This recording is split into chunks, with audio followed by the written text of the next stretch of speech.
과연 성도님들께서는 복음이면 충분하십니까?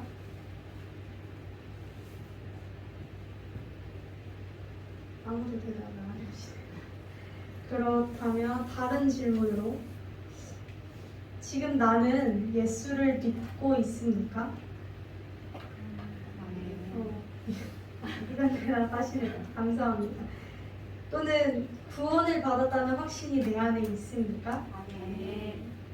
참으로 감사한 일인 것 같습니다. 우리가 오늘 한 번 더, 또 한 번 더 복음에 대해서 이야기를 나누고자 합니다. 이 시간 우리가 복음이 무엇인가, 나는 지금 예수를 과연 믿고 있는가에 대해서, 또 예수를 믿는다는 게 뭘까에 대해서 고민해보고, 복음이 왜 나에게 필요한가, 그 예수의 필요성에 대해서 고민하는, 또 깨달아 나가는 시간이 되기를 주님의 이름으로 소망합니다. 우리가 말씀 나누기 전에 잠시 기도하시겠습니다. 사랑의 주님, 이 시간 다시 한 번 더 복음의 본질을 전하게 하시며 감사합니다. 세상 그 무엇보다도 값진 당신의 선물인 이 복음을 우리가 함께 나눌 때 우리의 마음 가운데 와닿게 하시고 당신을 갈급해하게 하시고 우리의 삶의 처절함을 느끼게 하시고 당신의 사랑과 복음을 받아들이게 하여 주옵소서. 그 모든 순간을 한순간도 제가 주장하지 않게 하시고 오직 주님만이 우리 예배를 다스려 주옵소서. 예수님의 이름으로 기도했습니다. 아멘. 오늘 본문 말씀 요한복음 6장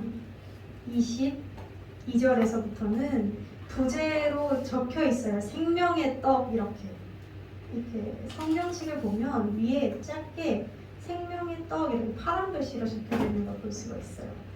예수님께서 이 22절부터 오늘 본문에 있는 이 사건 때문에 굉장히 큰 어려움에 처하셨어요.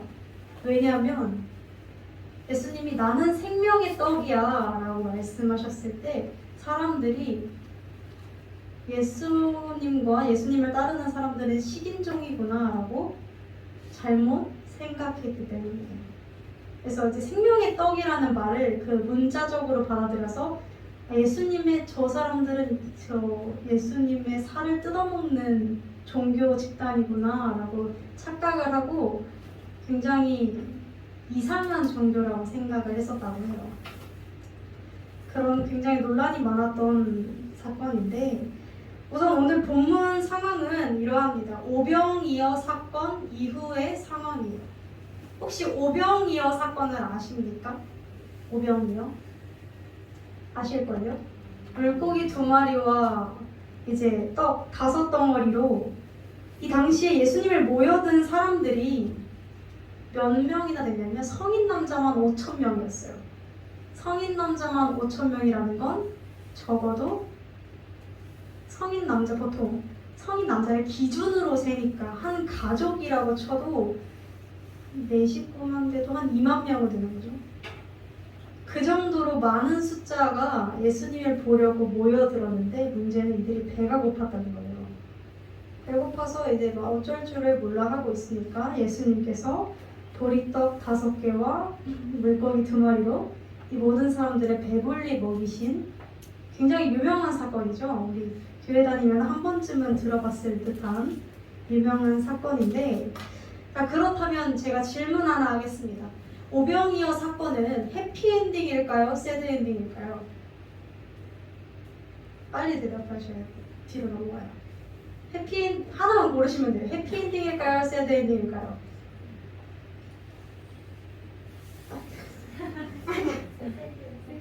제가 물어본 거 보면 새드엔딩이겠죠? 맞아요. 새드엔딩이에요. 우리가 생각하기에 떡 배불리 먹고 그랬으면 참 해피엔딩일 것 같은데 왜 새드엔딩이냐면 이 새드엔딩이 마태, 마가, 누가복음에는 안 나와요. 근데 요한복음에만 등장하거든요. 요한복음 6장 15절 함께 보겠습니다. 제가 읽겠습니다. 그러므로 예수께서 그들이 와서 자기를 억지로 붙들어 임금으로 삼으려는 줄 아시고 다시 혼자 산으로 떠나가십니다. 이게 진짜 오병이어 사건의 결말이에요. 여기서 결말이 다시 혼자 산으로 떠나가시니라. 근데 혼자 떠나가셨다는 것이 굉장히 어감이, 이 원문으로 봤을 때 어감이 어떤 어감이냐면요. 되게 흐뭇하게, 내 자식들이 잘 먹는구나. 자, 나는 이제 뒤로 물러나야지 하면서 떠나신 것이 아니라 환멸. 너네 진짜 질린다. 너네 진짜 지긋지긋하다. 이러면서 떠나셨다라는 어감을 가지고 있어요.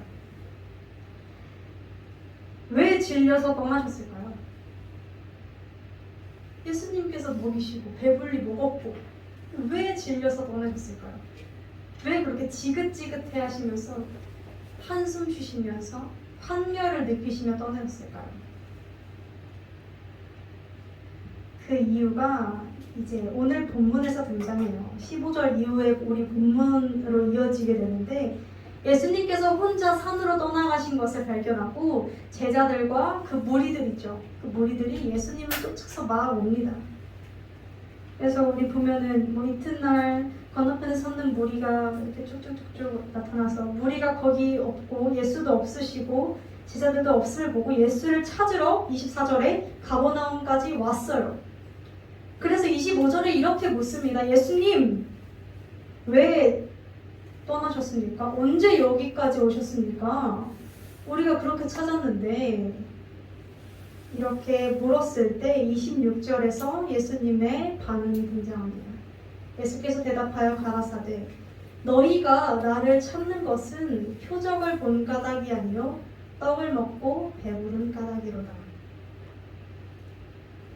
이게 무슨 말이냐면요, 너희가 나를 찾는 이유가 내가 예수 그리스도인 줄 알고, 내가 구세주인 줄 알고, 내가 메시아인 줄 알아서 너희가 나를 찾는 것이 아니라 그냥 떡 먹고 배부르고 너네 기분 좋으니까 나를 찾아서 내가 그게 환멸나서 여기까지 왔어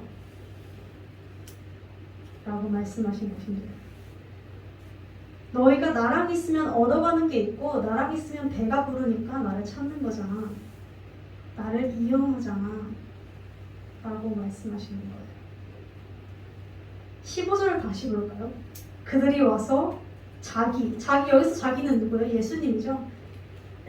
그들이 와서 예수님을 억지로 잡아 임금으로 삼으려는 줄 아시고, 그러니까 이 오병이어 사건 이후에 사람들은 어떻게 생각했냐면요, 예수님을 따르는 사람도 한 몇만 명 모였겠다.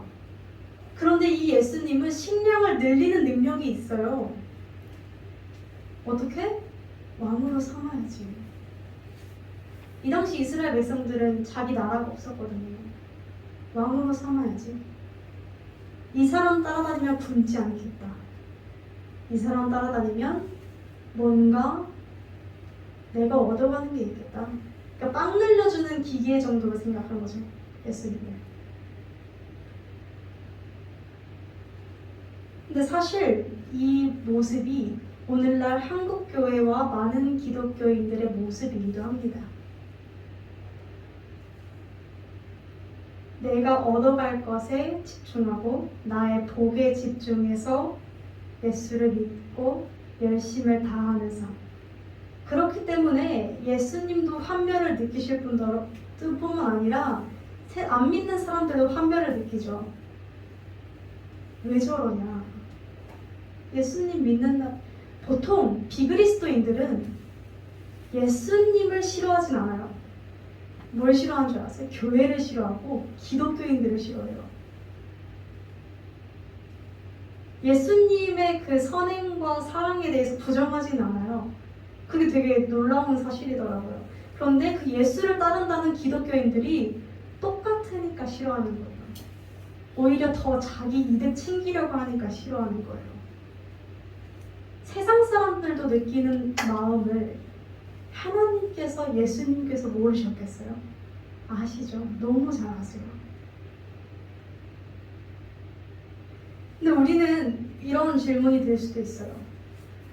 복을 받기 위해서 뭐 내 삶을 좀 더 윤택하게 행복하게 내 가정을 좀 더 잘 꾸려나가기 위해서 열심을 다해서 기도하고 열심을 다해서 신앙생활하는 게 뭐가 문제야? 열심히 하면 되는 거 아닌가? 라고 질문을 던질 수도 있어요. 신인데 그렇게 할 수 있는 거 아닌가? 뭐가 잘못된 거지? 그게 그렇게 환멸 날 정도인가? 물론 그럴 수 있어요. 그런데 문제는 제가 화났다는 게 아니라 예수님이 화나셨다는 거죠. 예수님 입장은 이래요. 이게 왜 화나실 일이냐면, 그래. 안 믿는 사람들은 안 믿으니까 그렇다 쳐요. 안 믿는 사람들 안 믿으니까 그렇다 치자 이거예요.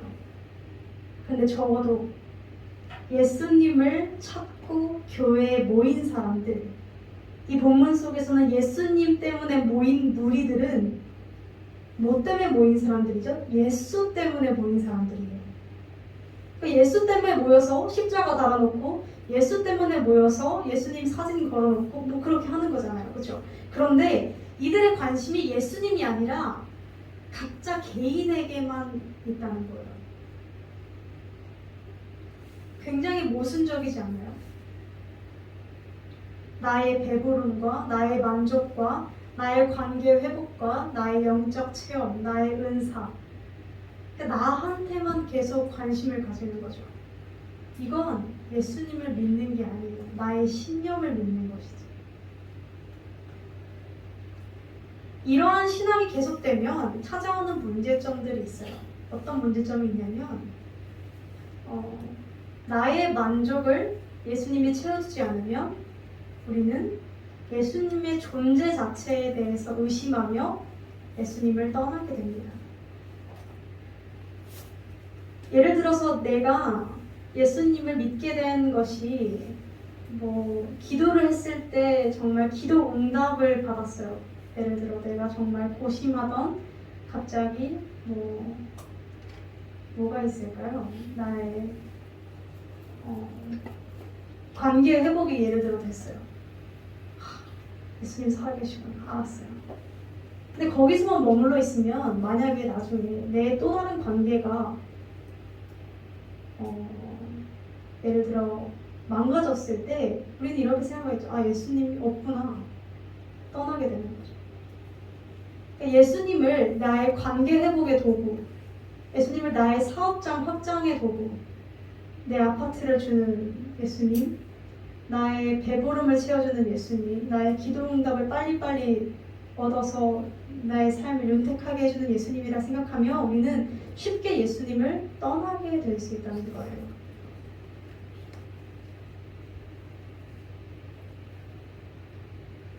그러면 우리가 어떻게 해야 될까요? 예수님이 원하시는 건 뭔데요? 이게 아니라면? 이스라엘 백성들이 우리처럼 똑같이 물어봤어요. 28절에. 우리가 어떻게 해야 하나님의 일을 하겠습니까?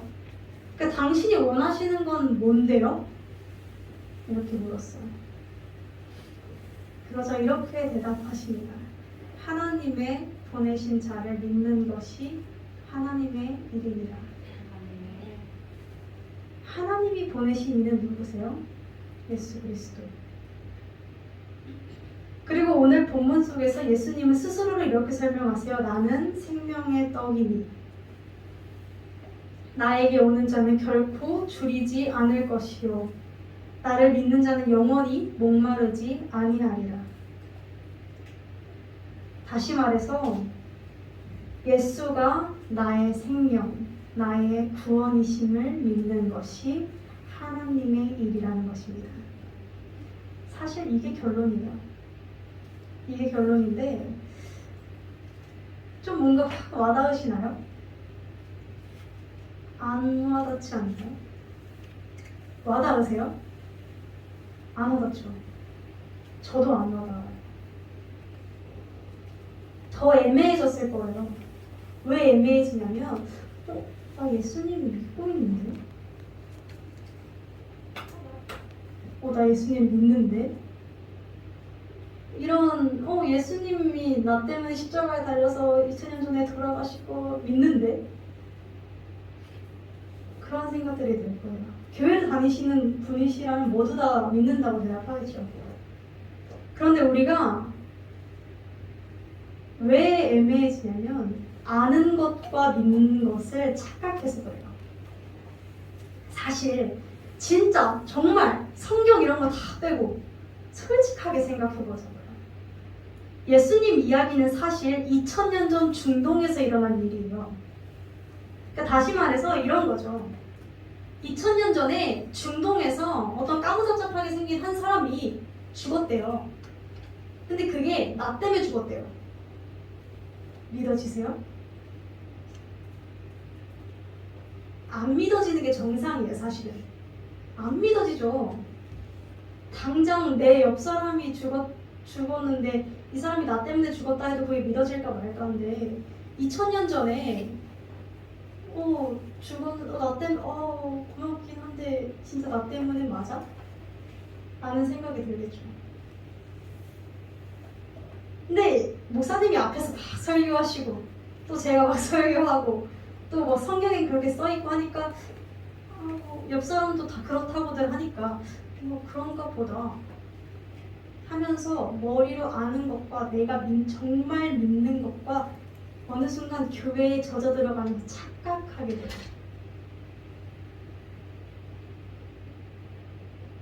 예수님을 정말 믿는 사람, 예수님이 나 때문에 십자가에 달려서 돌아가시고 죽으시고 부활하시고 이 사건을 믿는 사람은 뭐가 있어야 하냐면요, 내 안에 감화라는 게 있어야 돼요. 감격의 한 단계 업그레이드인데, 감격은 되게 막 이런 거잖아요. 이 감격에서 감화, 변화까지 일어나야 된다는 뜻이에요. 이게 없으면 아는 거예요. 믿는 게 아니라. 사실 이 감화라는 것이 신앙생활의 출발점이 되어야 되고요. 이 신앙생활의 동기가 되어야 돼요. 예배, 찬양, 기도, 봉사, 헌금. 이건 사실 제 의견이 아니고요. 성경 속에서 예수 그리스도께서 직접 그렇게 말씀하세요. 사복음서 마태, 마가, 누가, 요한에서 교회라는 단어가 딱 2번 등장하거든요. 딱 2번 등장하는데 두 번째는 별로 그렇게 의미가 없고, 예수님께서 교회를 언급하신 것 중에 중요한 것이 베드로에게, 왜 그 사건 아세요? 예수님이 베드로, 너가 나를 누구라 하느냐 했을 때 베드로가 신앙 고백하잖아요. 주는 그리스도시요 살아계신 하나님의 아들이십니다 라고 고백했을 때 예수님께서 그때 교회를 언급하시는데, 교회를 뭐라고 말씀하시냐면 반석 위에 교회를 세우겠다라고 말씀하세요. 이 반석은 뭐예요? 예수 그리스도이기도 하지만 올바른 신앙 고백이기도 해요. 그러니까 교회, 그러니까 나의 신앙 생활은 올바른 신앙 고백, 감화, 감격, 그 믿어짐에 대한 감화에서 출발을 해야 된다는 것이죠. 그래서 예배라는 것은, 예배는 원래 단어 의미가 월십, 그러니까 저분 짱이에요. 와, 우와, 진짜 멋있어요 라고 하는 게 예배예요, 사실. 그러니까 하나님 짱이에요 라고 하려면 우리는 하나님에 대해서 알아야 짱이라는 말이 나오겠죠.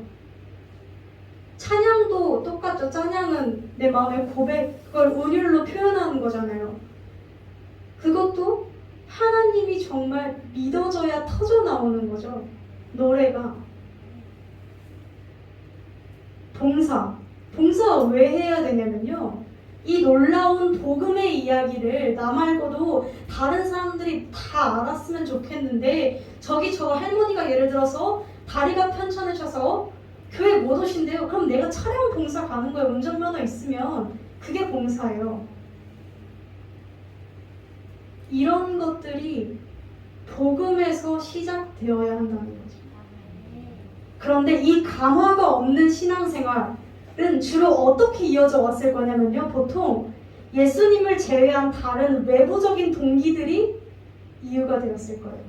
예를 들어서 비교, 경쟁, 그런 거 있어요. 사실 저희 교회에서 저 또래가 이제 나연 성도님과 병현 성도님이었는데 중고등학교 때는 제가 제일 기도를 안 했었거든요. 중학교 때.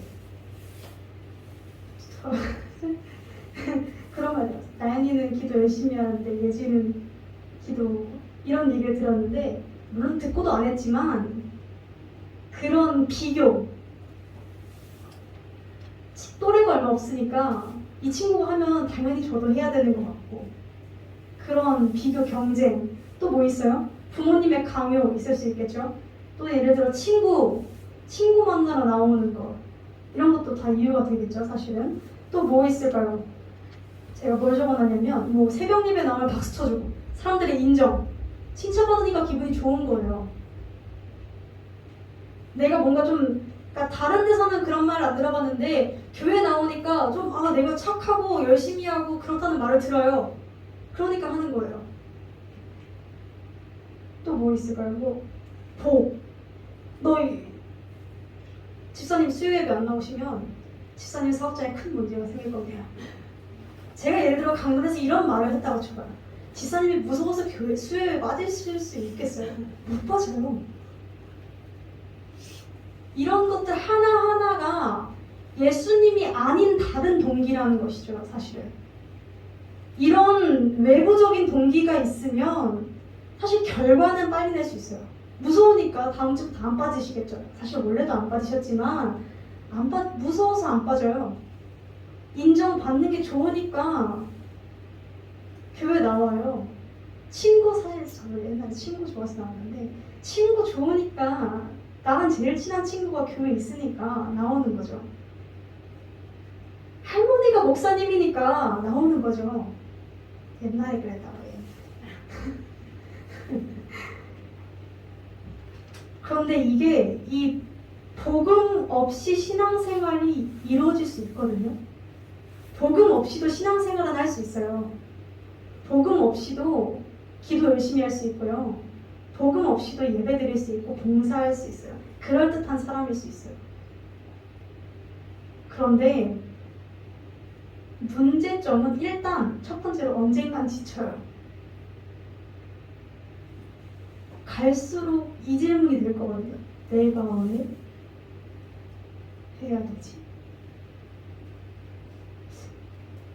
내가 왜 계속 이걸 해야 되지?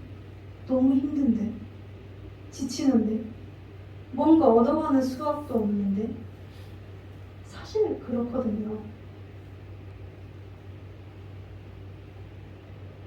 두 번째, 그리고 이렇게 생각하시면 편해요. 예를 들어서 그러니까 복음을 모르고 신앙생활하는 사람은 어떤 사람들이 되면요, 일단 격한 말로 쓰면 모르는데 그냥 모르는데 다른 사람들이 끌고 와서 야 일단 머리 박아, 일단 섬겨봐 라고 해서 억지로 머리 박긴 박았는데 나중에 머리가 아파올 때쯤에 생각이 들죠.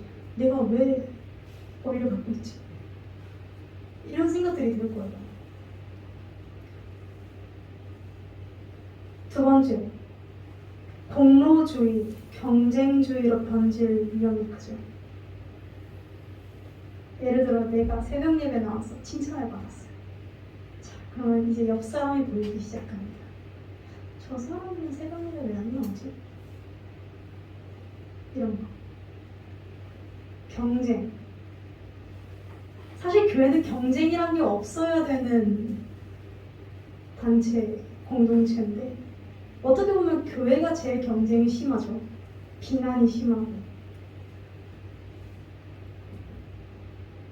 그리고 세 번째, 복음이 채워져야 할 자리에 너무 그럴듯한 다른 것들이 금세 자리를 채워버린다. 그래서 우리가 잘못됐는지 잘하고 있는지조차도 분별할 수 없게 만든다는 거예요.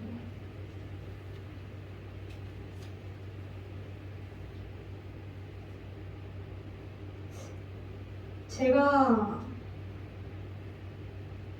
정하는 건 아니고 어떤 목사님께서 4가지 질문 리스트를 주셨어요. 이 질문을 듣고 대답을 해보시면 좋은데 한 일주일 동안 곰곰이 한번 생각해 보셨으면 좋겠어요. 이 4가지 질문을 통과하면 감화받은 그리스도인이에요. 자, 첫 번째 질문 드릴게요. 우리 감사 기도 하죠. 기도할 때 사실 우리 성도님들은 기도 너무 잘하시니까 기도할 때 거의 맨 처음 순서가 감사 기도죠. 조금 형식적인가요? 그런데 그렇잖아요. 그렇죠? 감사 기도할 때 무엇을 감사하세요? 빨리 말씀해 주세요. 무엇을 다요? 다 좋아요. 또 뭐 있을까요? 감사 기도할 때 안 하시나요? 그런 거라면 제가 얘기하고요.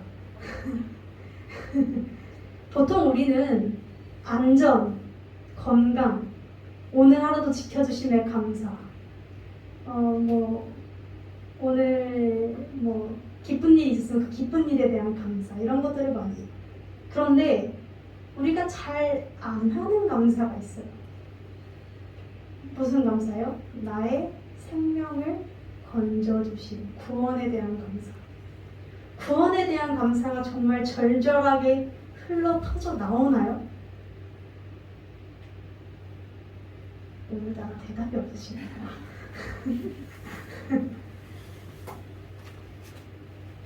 침묵도 대답이란 걸 알고, 이 감사, 구원에 대한 감사가 왜 중요하냐면요, 그 목사님이 이렇게 비유를 하시더라고요. 예를 들어 저와 A라는 친구가 함께 개울가를 건너고 있다가, 그 개울가가 좀 깊은 개울가였다고 칠게요. 건너고 있다가 이 친구가 발을 헛디뎌서 개울가에 빠졌어요. 얘는 가만 냅두면 죽죠. 죽는데 제가 뒤에 이쪽 뒤를 끌어잡아서 확 건졌어요. 그럼 이 친구는 뭐라고 얘기해야 돼요? 저에게 꼭 감사를 바라고 말하는 건 아니지만 죽을 뻔한 걸 살려줬으니까 야, 살려줘서 고마워 라는 말이 나와야 되죠.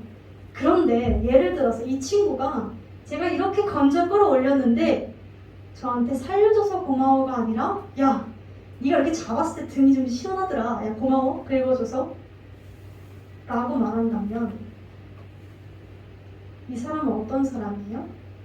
또라이예요. 왜? 자기가 지금 죽을 뻔한 걸 몰라요. 그러니까 건져줬는데도 등 시원하다는 이상한 소리를 하고 있겠죠.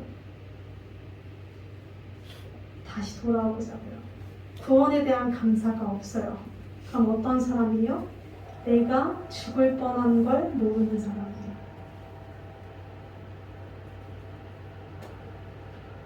두 번째 질문. 내가 죄인임을 인정하시나요? 오, 아멘. 들렸어요. 아멘. 그러면 또 한 번 물어볼게요. 내가 조두순과 같은 죄인이라고 생각하시나요? 오, 끄덕끄덕 하셨어요, 집사님들. 역시. 저는 좀 아니라 생각했거든요. 그래도 조두순보단 내가 낫지 않나? 그런 극악무도한 쓰레기랑 어떻게 나를 비교하나? 나는 그래도 그런 짓은 안 하는데 라는 생각 들지 않나요? 사실 다현 성도님 들지 않나요? 조두순과 다현 성도님이 똑같다면 좀 화날 것 같지 않아요? 전 화날 것 같은데 우리 다현이를 이러면서. 이 질문을 왜 했냐면 우리는 죄가 내가 무언가 죄라는 도덕적인 기준에서 죄, 살인 이런 거 있잖아요. 이런 것들을 저질러야 내가 죄인이라고 생각해요. 그러면 식물 인간이신 분들은 죄인이 아니게요? 아무것도 안 하잖아요. 못 하시는 거죠. 죄인이 아니게요? 아니, 인간은 다 죄인이에요. 그럼 뭐예요? 죄라는 건 어떤 행동을 저질러서 죄인이 아니라 내가 날 때부터 죄성 때문에 그 행동이 보여진다는 거예요. 물론 성도님들을 조두순과 같다고 말하려는 것은 아니지만 이 질문을 왜 했냐면 내가 죄 때문에 괴로워봤어야 돼요. 죄와 사망 때문에 내가 정말 어쩔 줄을 몰라하고 내가 죄인이구나. 내가 정말 하나님 앞에서 이렇게 죄인일 수가 없구나 라는 걸 뼈저리게 느껴봤어야 돼요. 이게 없잖아요?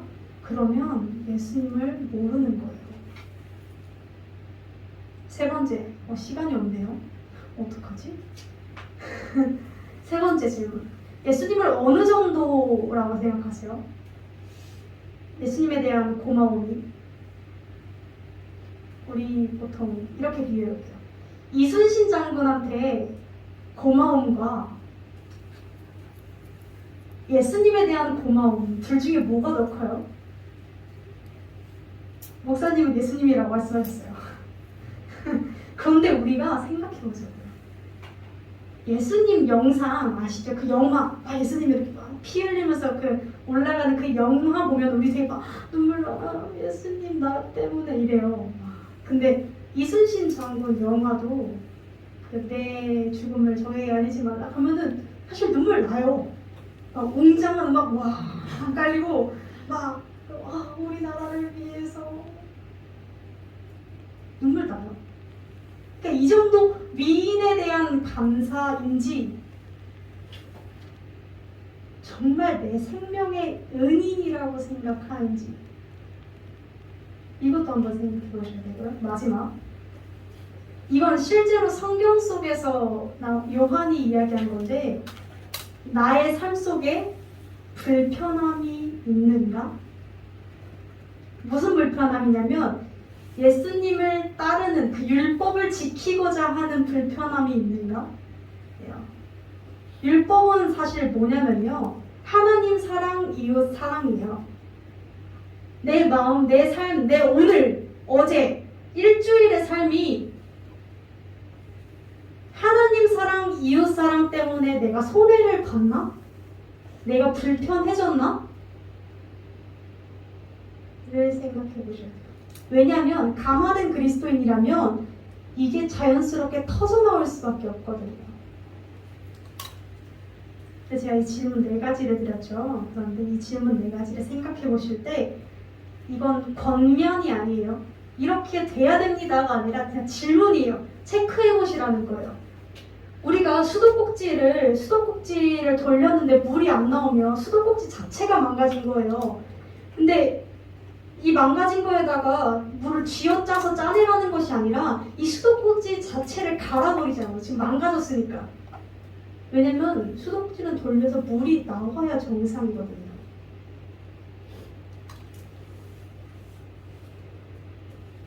여기까지 오면 이런 질문이 드실 수 있어요. 그렇다면 왜 나는 감화가 지금까지 없었는가? 왜 우리는 그동안 감화되지 않았는가? 왜 나는 이 4가지 질문에 자신 있게 대답하지 못하는가?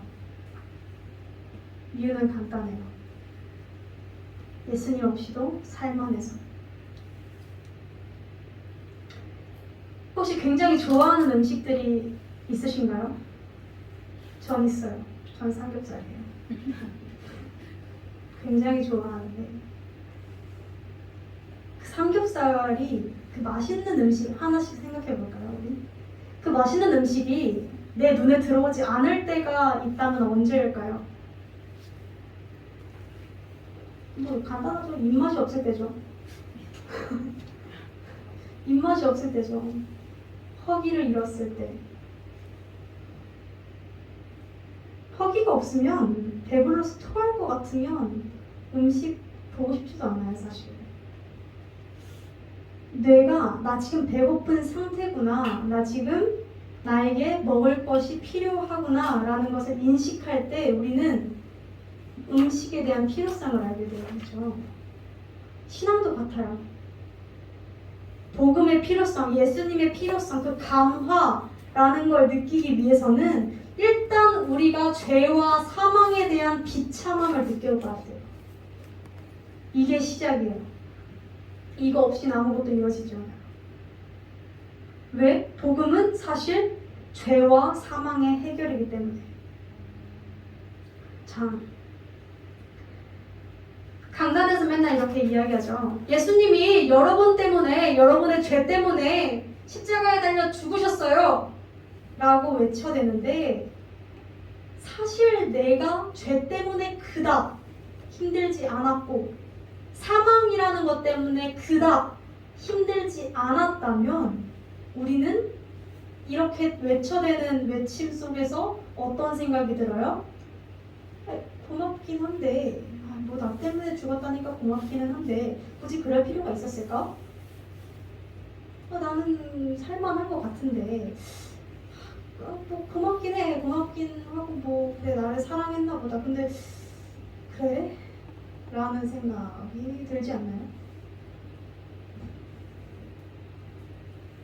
그런데 우리가 이게 다 죄와 사망의 비참함을 느끼지 못해서 그런데 죄와 사망의 비참함을 느끼지 못하는 이유가 실제로 비참하지 않아서가 아니라 계속해서 사단은 속이고 있다는 거죠. 뭐라고 속이냐면요. 우리의 삶이 가치 있고 우리가 노력하면 희망 찾을 것이고 꿈을 이루면 행복해질 것이고 행복한 가정을 꾸리면 행복해질 것이고 TV 속에서 달달한 연애가 나오면 저런 드라마 같은 연애를 하면 굉장히 나는 행복해질 것이고 또 뭐가 있을까요? 저 아파트에 살면 행복할 것이고 뭐 집값이 오르면 행복할 것이고 좀 더 안정적이 되면 행복할 것이고 뭐 순간순간을 즐기고 살면 행복할 것이고 막 이런 것들. 그러나 사실 이 모든 것들은 죄와 사망에 부딪히게 되면 사라질 것들이에요. 이 중 무엇 하나도 죽음을 이길 수 있는 건 아무것도 없어요.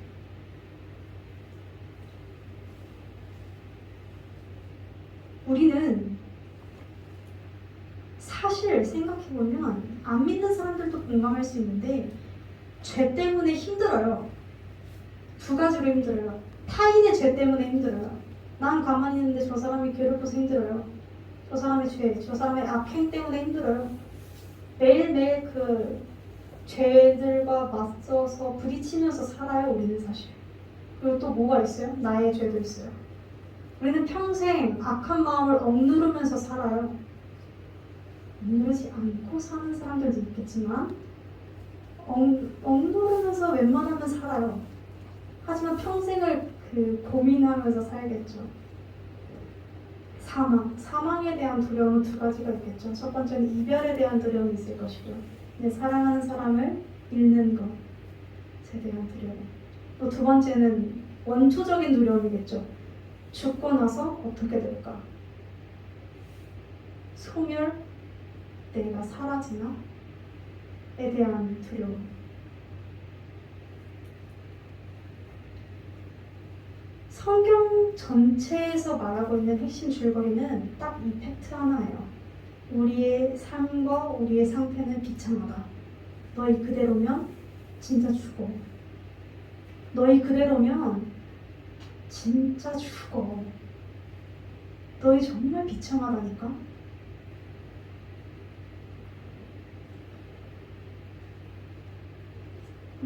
어떤 분들이 이런 이야기를 또 하는 걸 들었어요.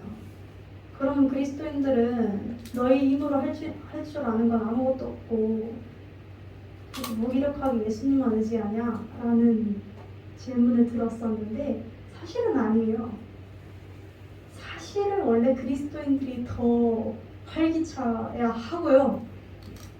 그 예수님의 힘을 얻어서 무한하신 그 능력 가운데서 살아내야 되는데 그렇지 못한 사람들이 많아서 그렇게 보여지는 것이죠. 그래서 결국 우리의 삶은 비참하고 하다는 걸 인정하는 것이 첫 번째 단계라는 것입니다. 성경 속에서는 계속 이렇게 말씀하고 있는데 우선 바울은 로마서 7장 24절에 이렇게 고백해요. 참으로 공고한 사람이다. 나는 참 비참한 사람입니다 라고 고백해요. 바울은 사실 이것저것 다 해본 사람이거든요. 죄 때문에, 사망 때문에 이겨내보려고 진짜 아등바등 살았던 사람인데 그 사람이 결국 이렇게 고백해요. 나는 비참하구나. 이 사망의 몸에서 나를 건져낼 수 있는 건 없구나. 창세기 4장 26절에 이렇게 등장해요. 제가 펼게요.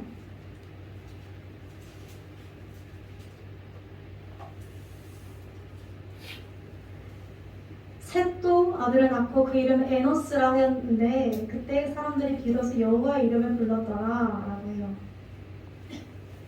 에노스 이름 뜻이 뭔지 아세요? 인간의 연약함. 근데 뭔데 이 사람들이 이때부터 여호와 이름을 불렀다는 걸까요? 뭐냐면 혹시 그거 아세요? 이 당시에 사람들 수명, 평균 수명 900살.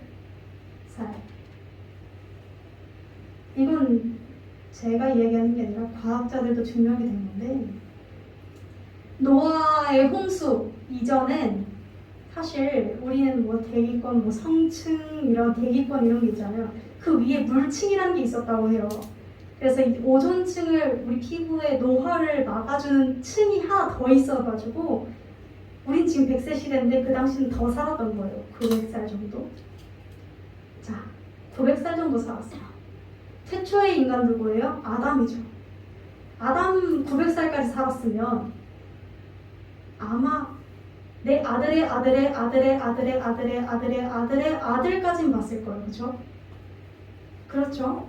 900살 정도 살면 900살 정도 사는 걸 봤더니 딱 그 정도 살았더라고요. 노아가 전까지 살았는데 이때 셋도 아들을 낳고 그의 이름을 에노스라 인간의 한계라고 지을 때쯤에 사람들이 한 명씩 죽기 시작한 거예요.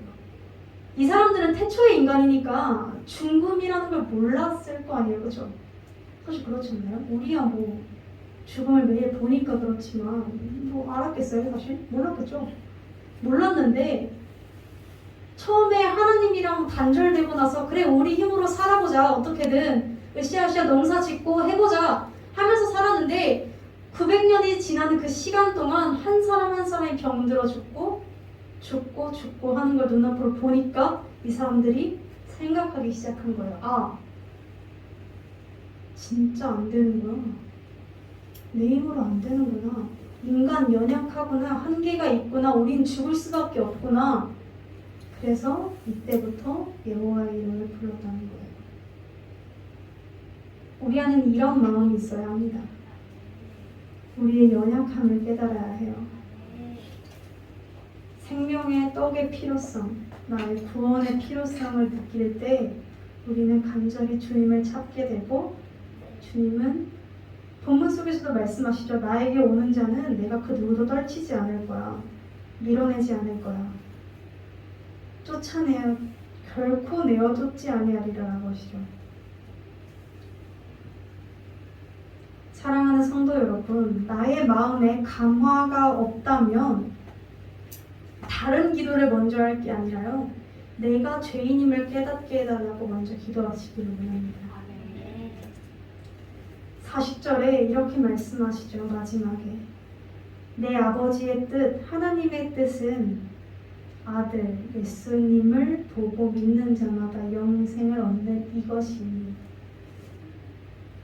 사랑하는 성도 여러분, 우리가 아버지의 뜻에 따라 신앙생활하기를 원합니다. 영생을 소유하고 정말 누리게 되기를 원합니다. 복음에 대한 이야기를 제가 설교를 하면 성도님들의 반응이 크게 나뉘어요. 굉장히 격한 공감을 하시는 정말 소수의 분들이 계시는가 하면 굉장히 저 사람이 또 쓰잘데기 없는 추상적인 이야기를 하는구나 라는 반응. 사실 허기를 느끼지 못하는 사람에게 음식이 맛있다고 설명하는 거는 참 쉽지 않은 일이죠. 그런데 이 복음에 대한 이야기는 교회가 아니면 할 수가 없어요.